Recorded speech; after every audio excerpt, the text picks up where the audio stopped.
41 దినములు నీ దీక్షను పడితిరో, నా గొంతు గానాలు నీకే వినిపిస్తిరో.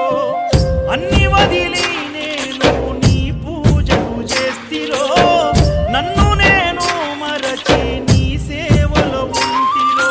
భక్తితోని భజన చేస్తూ బయలుదేరితి, శక్తినిచ్చి నన్ను నడిపించు శబరికి. నేను అలసిపోతిని నిన్ను చూడలేనని, నీ భక్తుడైనా నే బాటసారిని. క్షణముండలేను తండ్రి నేను తల్లడిల్లిపోతి, ఈ పాదయాత్రలో నీ దరి కాననైతిని. ఎంత దూరం